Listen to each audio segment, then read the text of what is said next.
It's our purpose to bring to bear the principle of common sense and rational discussion to the issues of our day. America was created at a time of great turmoil, tremendous disagreements, anger, hatred. There was a book written in 1776 that guided much of the discipline of thinking that brought to us the discovery of our freedoms, of our God-given freedoms. It was Thomas Paine's Common Sense, written in 1776, one of the first American bestsellers, in which Thomas Paine explained by rational principles the reason why these small colonies felt the necessity to separate from the gigantic Kingdom of England and the King of England. He explained their inherent desire for liberty, freedom of religion, freedom of speech, and he explained it in ways that were understandable to the people, to all the people, not just to the educated upper class. Because the desire for freedom is classless. The desire for freedom adheres in the human mind and in the human soul. Today we face another time of turmoil, of anger, and very, very serious partisan division. This is exactly the time we should consult our history. Look at what we've done best in the past and see if we can't use some of that to help us now.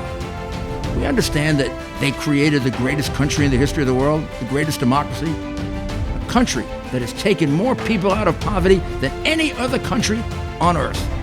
They weren't perfect men and women, and neither are we.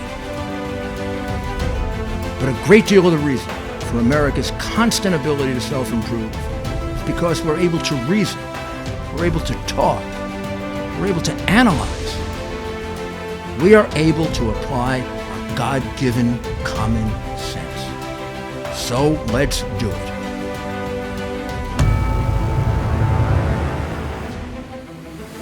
Hello, I'm back with Rudy Giuliani Common Sense, and today we have the honor of having with us a member of the Rada, the Parliament of Ukraine, Mr. Andrei Derkach.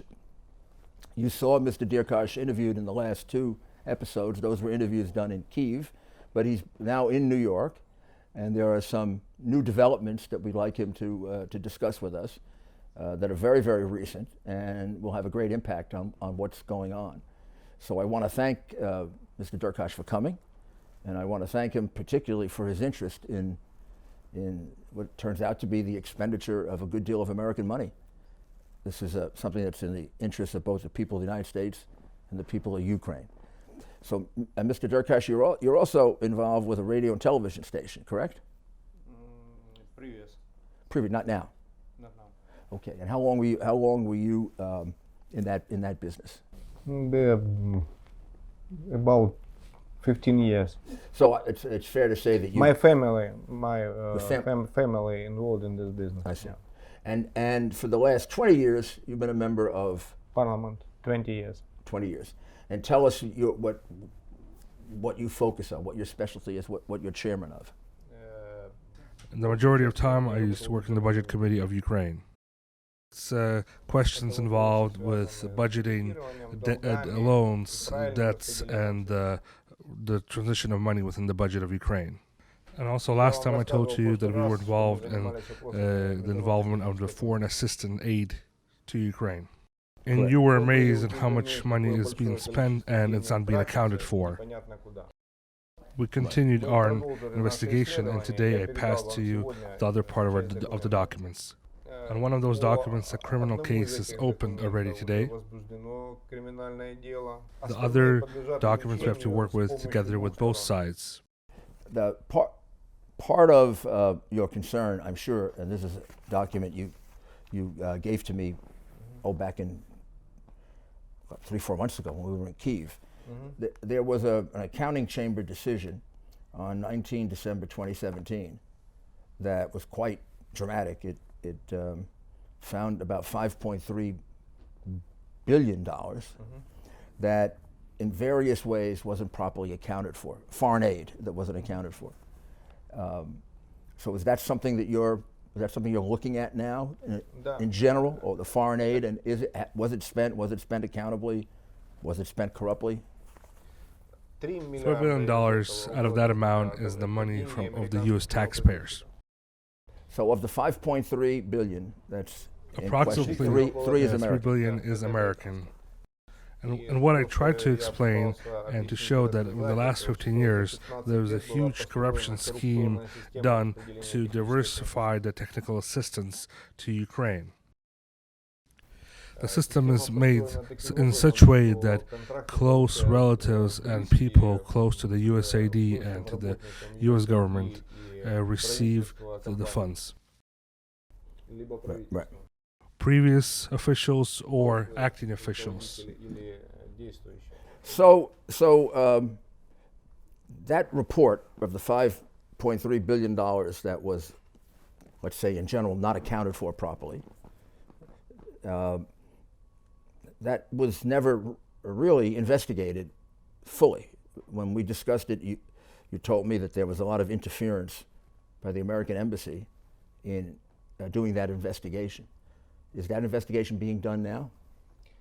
Right now we started investigations in some of the cases that I gave to you and transferred to you. The majority of those investigations are done by journalists. And right now one of the investigations is done by the National Police of Ukraine of the ineffective and insufficient of the transfer of funds to people who are sick with AIDS. Okay, so there are many cases to be investigated, but there is one. I There passed is to you a one. chart with 20 cases that you have right now, which are needed to be investigated. Right. So you were showing me a chart. This chart you showed me yesterday, and we went over it. These are 20. 20 cases. How many? 20. 20 cases which are needed to be investigated because of some of the illegal activities in them. And in some of the cases, there's no reports on the cases. So these are cases that are going to be investigated, or they are being investigated. Those are the cases that we are trying to get investigated right now. Now, there's one particular case where you filed a complaint with regard to that case. It's a case about the supplying of people who are affected with AIDS, and which is a $133 million case. There were also a sign of effective companies or small companies which were in this case. So this was The documents on how it was ineffectively investigated and how the ineffectively was spent, we gave to the National Police of Ukraine, and today they opened a criminal case. So let's get the right title for this investigation. This is the investigation that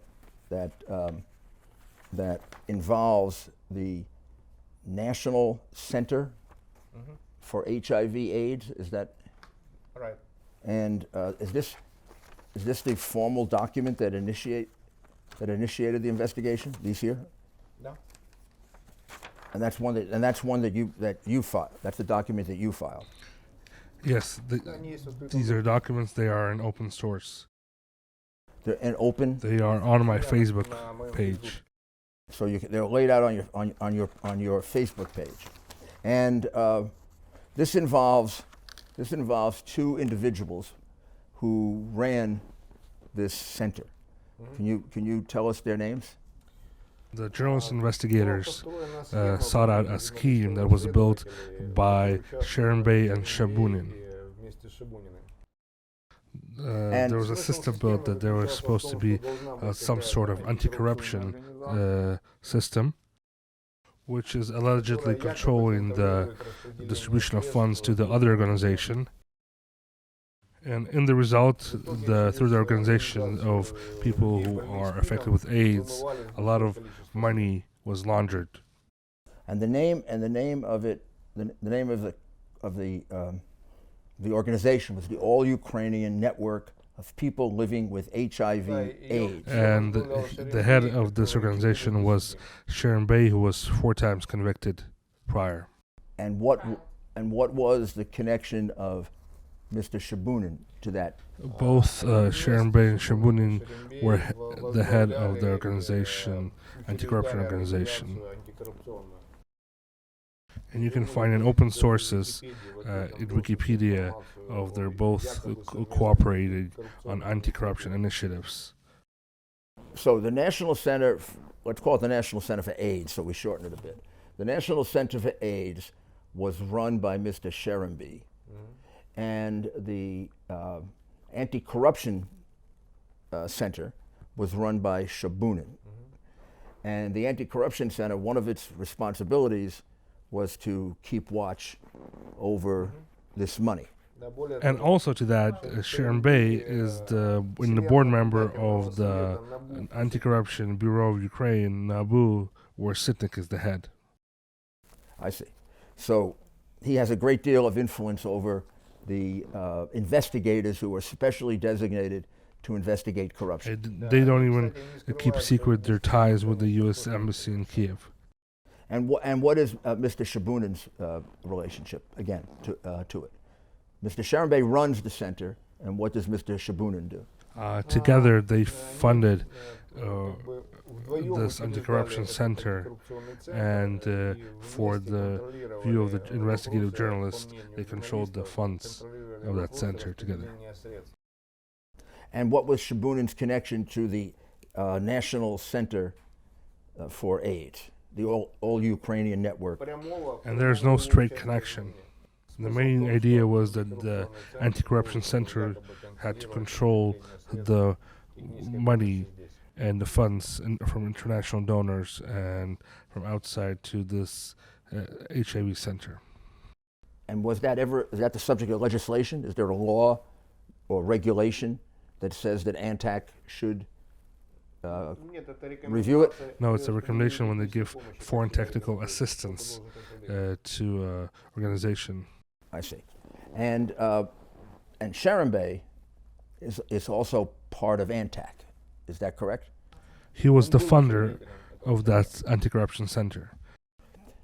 So, altogether, in this document, the allegation is that there's 133 million, almost 134 million dollars that was transferred to various vendors and contractors and many, and that there is not proper documentation for it. It was for purposes that were not intended, and in some cases was laundered. And the whole host of reasons why it was improperly dealt with. Is that what is outlined here with these charts? Money that was inappropriately distributed to these vendors? Part of the funds were spent appropriately, and the other part of funds was spent on effective companies and laundered. And also to companies which had cases open against them for stealing and theft. Now, this document that I'm holding here is a certificate, and it lists, again, $134 million. That's questionable, not accounted for properly, raises suspicions about money laundering or raises suspicions about overpricing. Who prepared this document, this certificate that goes into detail on the inappropriate spending? The problem of technical assistance and assistance to the medical sphere was numerous times investigated prior already. And there were different criminal cases opened. The majority of those cases were closed from the orders from the top. But the materials of those cases were still there. Voice of God? The voice of it was the voice of God that. Fortunately, not from God, but from there. Not. We don't want to take the name of God in vain. So they were fixed. The cases were fixed, is what you're telling me. Part of those cases were closed, but documents were still there. I see. And the journalists received those documents from the investigators who were investigating those cases. And who were the prosecutors assigned to? Who were NABU or NABU? Those documents were from the prosecutor's office. The prosecutors gave those documents to the journalists. And this compilation here, who did this? Who prepared this compilation of questionable, improper This corruption? chart was in the case. It's probably from the case. And who entered this certificate? Who wrote this certificate? This here. Who wrote this? It was somebody who was working on that case. I see. So this comes from the file of the prosecutor? From prosecutor give to the journalist give us. I see. And tell us about the background of Mr. Sharon Bey. What does he do? What does he do for a living? What kind of past has he had? The information on him is in open sources. He already 4 times was in prison. He was 4 times convicted. He had a really difficult life. And then he started to fight corruption. At the beginning, he started to fight corruption together with Shaburin, and then he started to redistribute the foreign technical assistance. And this, so back in, I believe it was in the 1990s, in the early 2000s, he was actually convicted of grand larceny, theft, and at least 4 separate convictions. And he was in jail, correct? And then when he came out of jail, that's when he set up both the All-Ukrainian Network and ANTAC, the anti-corruption. So, and that original ANTAC was funded in part by George Soros. Yes, partially that money was given from source organizations for anti-corruption. And part of it came from, do you know where else? From the U.S. government. The government of the U.S. And do you know which of the 2 organizations started first? The All-Ukrainian Network for HIV/AIDS, or ANTAC, the Anti-Corruption Network? At first, the AIDS organization was funded, and then in 2012, the ANTAC, Center for Fighting Corruption.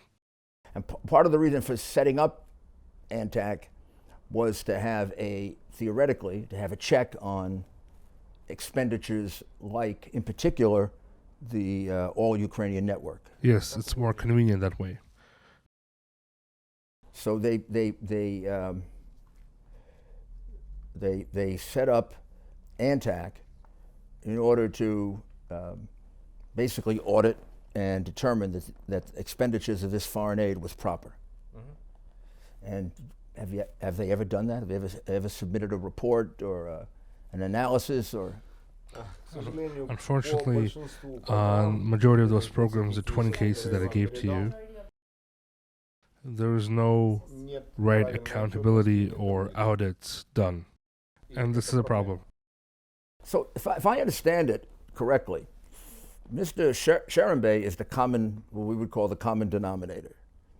He runs the All-Ukrainian Network that handles hundreds of millions of dollars. I mean, hundreds of millions of dollars. Is that right? He runs that, but he also was the founder of the corruption organization that was going to oversee his spending. And that didn't occur to anyone that's a conflict of interest? He, a year and a half ago, left this anti-corruption organization. But all during the time that this money was being spent, because this goes back to what, 2000, and tell me what years these go back to. What period of time are we talking about here? It's a period of time, I'll have to be more concrete, it's a period of time from 2015, 2017. Here. So he was at that time part of the organization. He was in 2015, as I remember, he was still the founder, but he was part of the all anti-corruption programs. So he was more than that. He was the board member who oversaw NABU. Not the head member of the board of NABU. so-called supervisor Naboo. So he, for an ex-convict, he played a lot of roles. So he ran the all Ukrainian network that distributed hundreds of millions of dollars. Correct? Yes.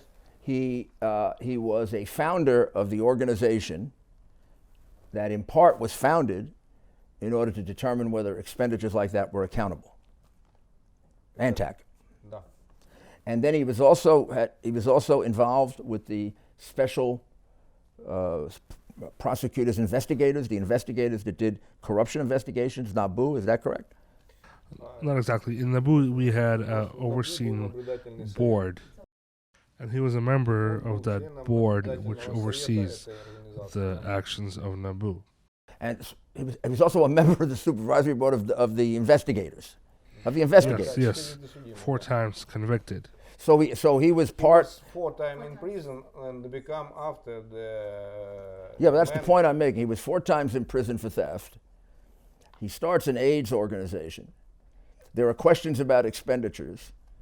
So this ANTAC is set up, and he's part of the outside agency that's supposed to oversee him.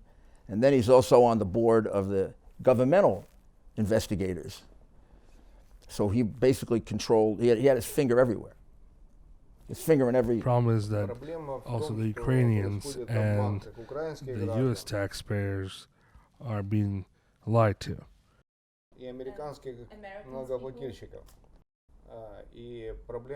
My job as a member of parliament is to stop this process. So Now, that there will be clarity in the distribution of funds. And the most important part is that it has to be effective. That's why we brought to you those 20 cases. Because on our own, we won't be able to investigate them. Part of those companies are American. So something like, not just this, but all of the different examples you gave us, they're going to have to be investigated from the point of view of Ukraine and also the United States. Yes, we need a joint international investigation.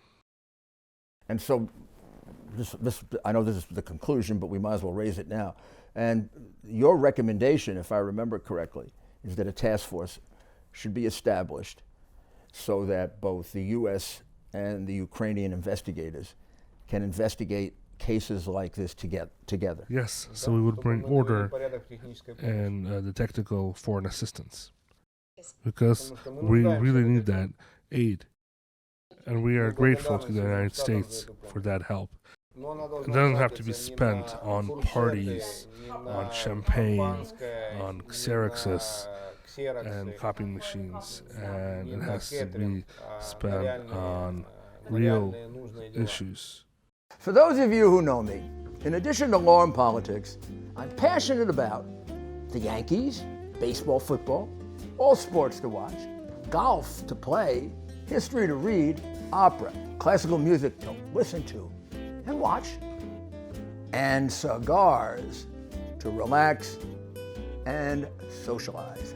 And I have definite opinions on the best cigars for the right time and the right place. And you'll hear about that too. But the revolution in cigars took place in the 1990s. Most cigars then were machine-made with foreign ingredients. Now it's just the opposite. Most are hecho a mano, man-made. All organic, natural, and premium.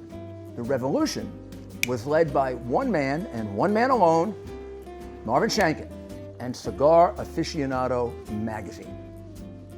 Marvin had been rating wines quite successfully for Wine Spectator magazine, and he brought the rating system to cigars.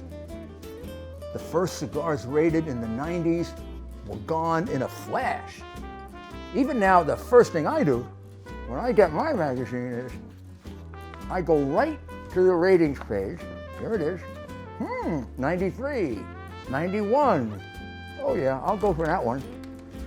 Then there'll be 94. Whew, 92. Problem is you got to get there fast, because they go fast. This revolutionized the cigar industry. and quality rose to the top. Then there's the cigar of the year. Try to get them as fast as possible because they're gone pretty quick. This magazine revolutionized the industry. And I'll tell you what, this month is Cigar of the Year. Cigar of the Year. What are these for? Cigar of the Year. You better get this magazine quick, because these cigars are going to be gone very, very quickly. Go to the link on our website and order it, and you'll be able to get down to your cigar store and get to smoke a few of these, and you let me know which ones you like better, because we can have a really good conversation about it.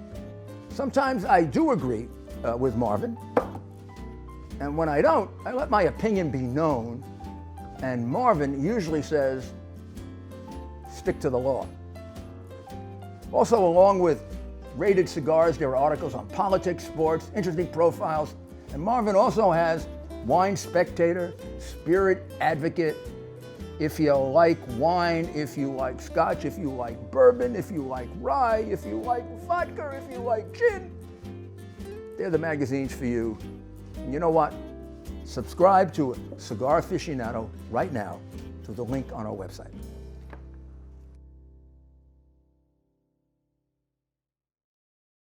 $134 million that's in question. Was that their entire budget, or did they have more money beyond that? Right now, we were investigating only this case. But the point is that the money in question, was that their entire budget for those 2 years, or was that just part of their budget? It was only a part of their budget. So they had additional amounts of money in addition to this that could or could not have been spent correctly. Nobody's looking at that right now. Yes, and I gave you the investigation of one of the journalists on this topic. And there is no evidence that you can see that ANTAC conducted an investigation of them at any time? It was registered and then it was closed. But I'm asking about ANTAC now, not the government. ANTAC is supposed to oversee them. Is there any evidence of reports, investigations done by ANTAC?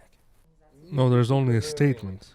And as soon as somebody's trying to investigate them, then these two people, Sharon Bey and Shabunian, are starting to announce that it's a pressuring on democracy. And before, the U.S. Embassy in Kiev would interact right away. And today, thank God, it's quiet and nobody's interfering.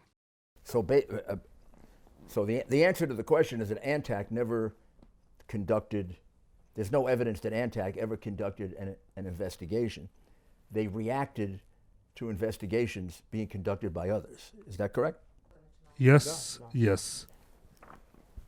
Now, there are a couple of particular cases you were making reference to, just so people can understand, some examples. There's a company called Pharmasco, which received $2.7 million. I think it's $2.7 million. And Pharmasco is a defendant in criminal proceedings for overstating the cost of acquiring goods and medicine, and for failing to register the financial and economic transactions with enterprises, and also for doing business with fictitious enterprises. That's a lot of charges. And they gave that company $2.7 million. The allegation is that was substantially overcharged. Is that right? Right. And right now, Pharmasco itself is being investigated separately, both for its dealings with the All-Ukrainian Network and for other violations. Yes, this is what I talked about, that most of the companies that the money was given to, they were already under investigation. And the next example is Optima Farm. Optima Farm Limited, it says here, repeatedly involved in criminal proceedings, creating a shadow and corrupt scheme to conceal the real value of medicines, with the aim of seizing budget funds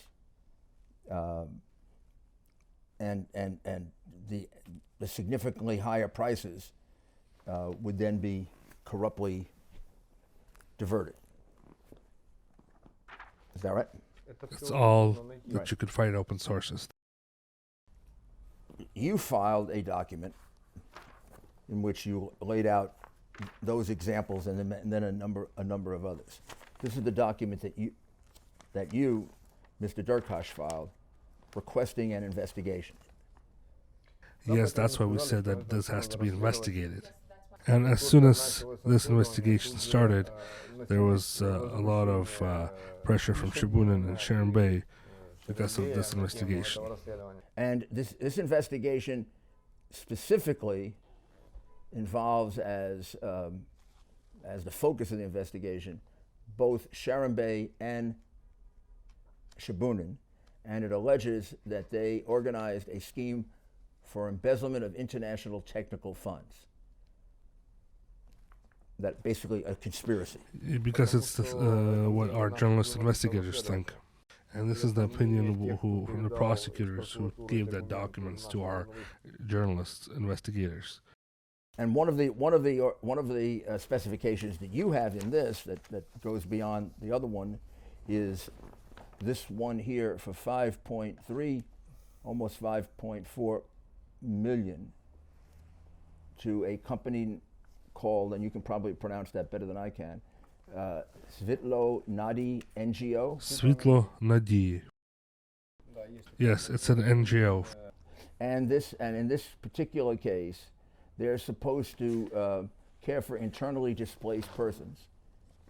And according to the complaint here, it was found that any of the internally displaced persons received no real financial assistance, and the funds were transferred to the accounts of shell individual entrepreneurs. It's a real scheme on how foreign technical assistance is being laundered from Ukraine today. And not only in this case, but in the other 20 cases, they use almost the same scheme to launder the money. And It's because you pay less taxes there. this document here, which goes through some of the same things, this is a document that was prepared by Yevgeny Filandash, He is former Ukrainian parliament. former Ukrainian parliament, and now, He's a political expert. so this is based on his investigation. And here he points out that the 5.3 billion that was put in question by the audit in 2017, that is roughly 1/8 of the state budget. Here he says that part of funds which was given, they're also partially funds from the state budget. This allegation from him involves very similar allegations against the All Ukrainian Network, and also the Alliance for Public Health. In his investigation, he gives an example on how the funds are being distributed and spent. In his investigation, he gives examples on how the money is being misused. And what Mr. Filandash is saying is that most of those funds were spent through the companies which are affiliated with the United States. And in the second part, for example, where they have an issue about Deloitte, Yes. Before we get to that, there's a chart that involves the All Ukrainian Network, and the allegations are that these expenditures, for example, for airline tickets, computer equipment, translation, consultation, methodological work, translations, program assistance, audit, catering, hotels, office supplies. and millions of dollars were spent on that. Millions of dollars were spent on that. And now it says here at the end that the green light for travel, flights, hotels was paid in currency, and it was given by the executive director of the All Ukrainian Network of People Living with HIV/AIDS, Anastasia Dieva. Anastasia Dieva. Yes. And she's married to Georgy Dev. Is that his name? It's just the last name of her husband. Is there any significance to that? I mean, is he a political figure, or? She worked as a deputy minister for a short period of time. And she had a troubled situation there when she was the deputy minister of the interior? Yes, but I wouldn't want to interfere in that. It was some inappropriate situation. It's not a story you want to tell about her. It's her private own story. Problematic in that it's not true, or problematic in that it's embarrassing? It's an embarrassing story because her photos went online. Her personal private photos went online. More than one? More than one, or just one? A lot of them. A lot of pictures. Where she appears to be a drug addict. I cannot say that. Now, Mr. Shirembi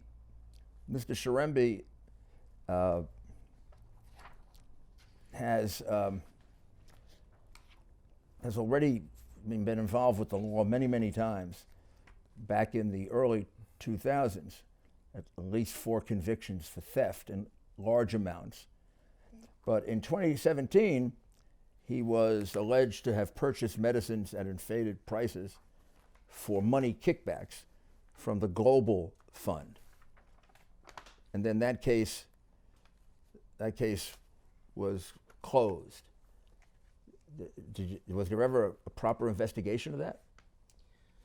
I think during the period of time when the Poroshenko government was in place, it was impossible to investigate such sort of cases. It was not possible? It was not investigated, in other words? Because those issues are connected with 4 technical assistants, and they were coordinated by somebody within the U.S. Embassy. And they would stop some of these investigations? Yes, they would just close the cases. Beyond, I mean, we know about the situation where Antonovich told Lutsenko that he had to drop the case on ANTAC, which is the organization that is supposed to oversee these funds.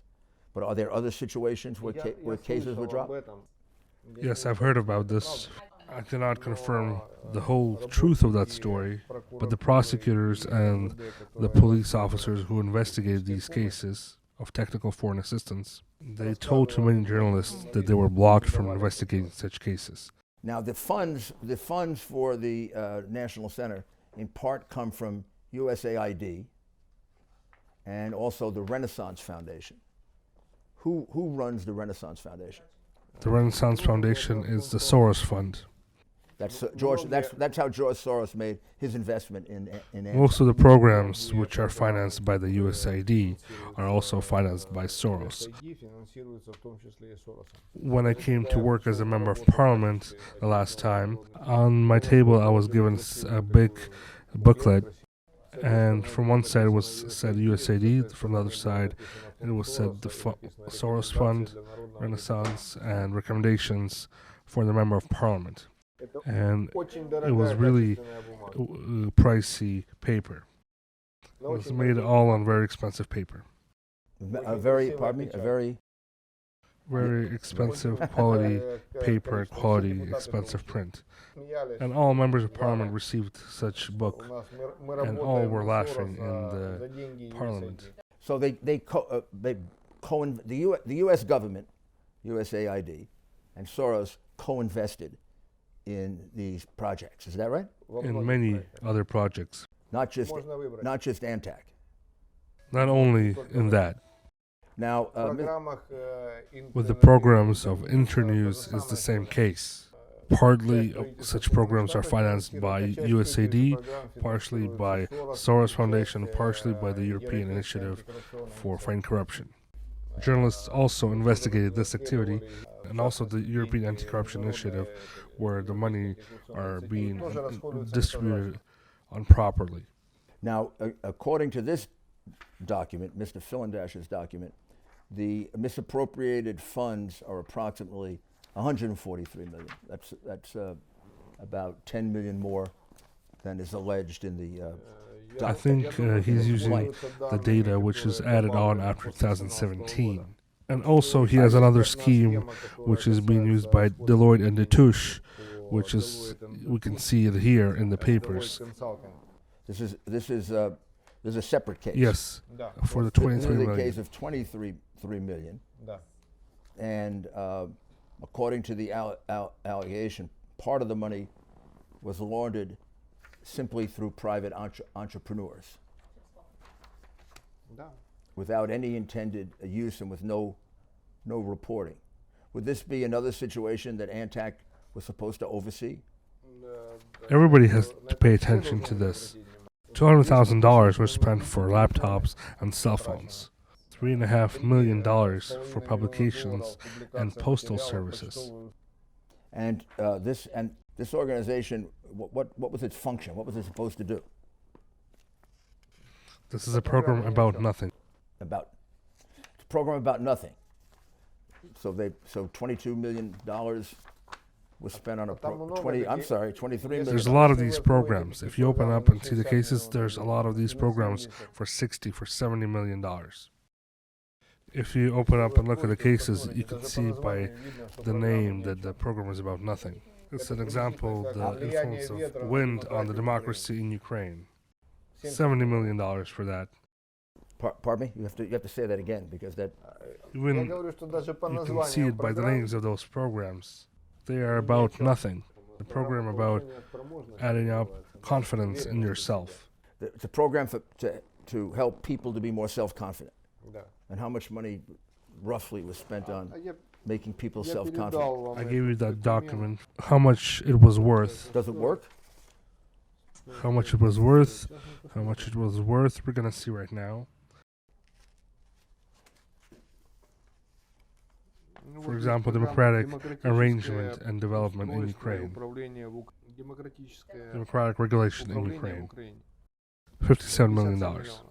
So the $57 million was spent on helping people to be more on an organization that theoretically is supposed to help people be more self-confident. In this case, on teaching how the local governments work. Or the competitive economics of Ukraine, $41 million. And the self-confident program, $36 million. $76 million was $36 million. $36 million. Let's make sure we get this correct now. These programs are run by Shimonics International. So the program you're describing to us is a program to build confidence among citizens and give them a transformation process in a constructive way. And this $36 million spent. This program is already finished. That was $36,510,000 done by the Chemonics company. They were given that amount of money for strategic communication to have people build their confidence. How can you count all that? What kind of result do you have to receive out of this $36 million? Just spent money and that's it.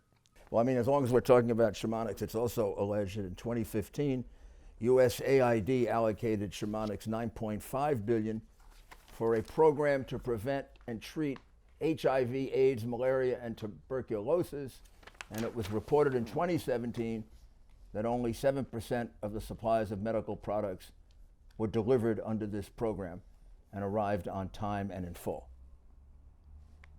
This is the same company, Chemonics? This company is working in different other countries, but we are interested mainly in Ukraine. And once again, in our country, this company is doing programs, for example, $41 million, second program, $57 million, and the completed program, $36 million. And the Chemonics additional $20 million, and one more other program, $21 million. And this company is an American company or a Ukrainian company? It's an American company. And it's run by someone named Thurston Teal. This is what we can find in open sources. Oh, David Snellbecker is the CEO. David Sandberg. and it was founded by Thurston Teal. And David Snellbecker, the CEO of Shamanics,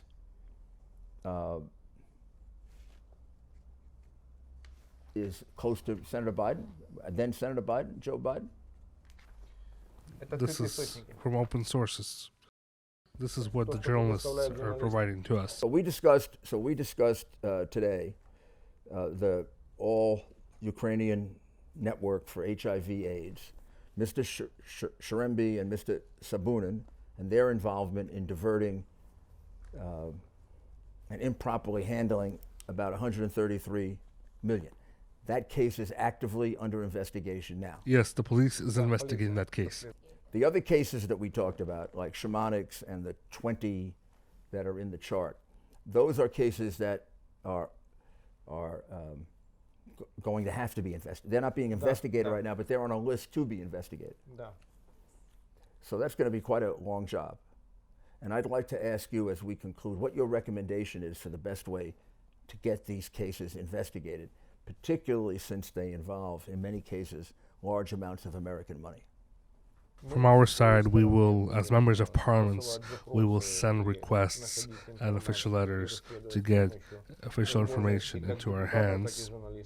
May I also ask you, since you're here, when President Trump raised this question about American aid and the use of American aid with President Zelensky, how was that reported in Ukraine, and what was the reaction to that? We have a new government in Ukraine. They have been in power for less than a year. They're trying to understand what's going on in the situation. Because the system for stealing international technical assistance was their place for many, many years.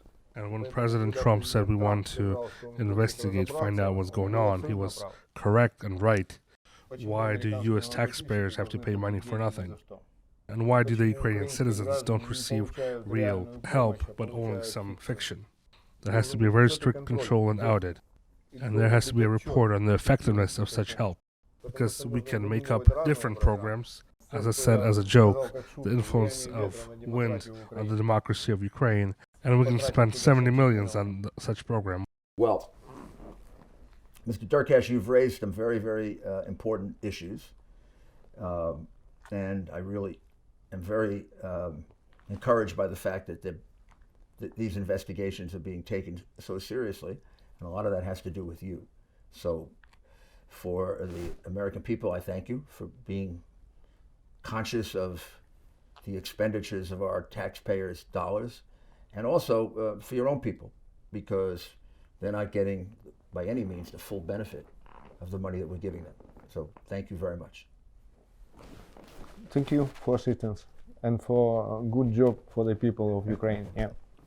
Well, this was, of course, an interview with Andrei Derkash, who's a member of RADA, and as you can see throughout the interview, a person very, very concerned with the expenditure of funds, particularly our American funds, and whether they're used properly, and very concerned about the fact that they're used properly because they're supposed to be helping people.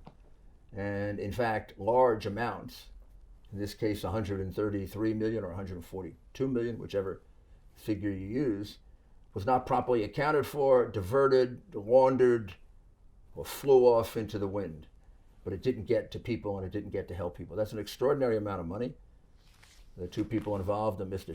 Sherembi and Mr. Sabunin, and we'll see what happens with the investigation. But this is a very, very significant development and a very good sign that the Ukrainian government is beginning to become a lot more accountable. So again, we'll be back with you in a little while for another episode, but I think this has been very enlightening for the American people. Thank you. Thank you very much.